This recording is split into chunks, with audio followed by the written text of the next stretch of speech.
नमस्कार शेतकरी मित्रांनो। तर आपण पाहू शकता या ठिकाणी 13-007 ह्या ऊसाची आपण रोप लागवड केली आणि 10 तारखेला रोपाची लागवड केल्याच्या नंतर आज किती तारीख आहे बाबा? 17 तारखेला म्हणजे 10, 11, 12, 13 3 दिवस लागवडीसाठी दिवस गेले आणि आता आपण ड्रिंचिंग करत आहोत या ऊसाला आळवणी। कारण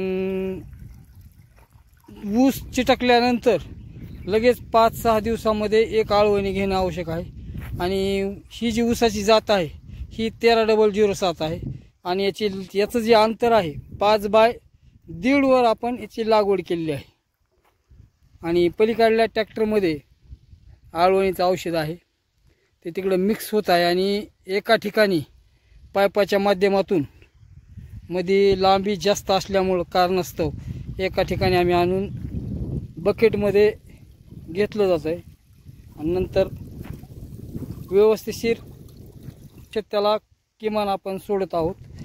त्याच्यामध्ये आळवणीमध्ये एक कीटकनाशक मॅग्नेशियम सल्फेट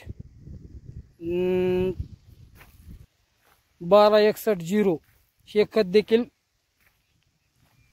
आळवणीमध्ये आहे आणि परत एक कीटकनाशक घेतलं आहे। तर पाऊस अशा पद्धतीमध्ये आळवणी चालू आहे।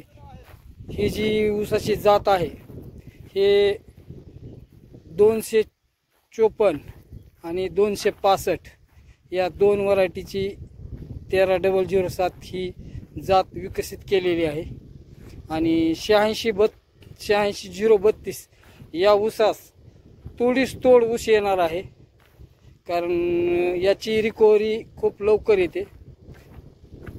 ते आपण यावर्षी 13-007 या ऊसाची लागवड केली आहे। तर बघू आपण याचं उत्पादन एकरी साधारणतः किती मिळेल आपल्याला आत्ता सांगता येत नाही, पण आपण तरी प्रयत्न करू आणि प्रत्येक व्हिडिओ तुम्हाला या ऊसाबद्दलचा टाकला जाईल कारण आता सध्या चिटकलेलं रोप आहे आणि चिटकलेल्या अवस्थेमध्ये आपण आळवणी चालू केलेली आहे।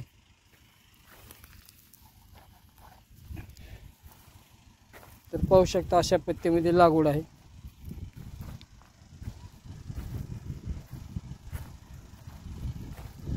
तर या ठिकाणी आळवणी शिवम आळवणी दाखव रे, हे औषध आहे हां टाक। तर अशा पद्धतीचं ह्युमिक ॲसिड 1261-0 परत मॅग्नेशियम सल्फेट या आणि एक कीटकनाशक या सर्वाची आळवणी चालू आहे। प्रति झाडागणीस किमान व्यवस्थितशीर झाडाला योग्य असं आळवणी बसल असं तुमच्या अंदाजानुसार औषध टाकू शकता कारण याच्यामध्ये कीटकनाशक देखील आहे।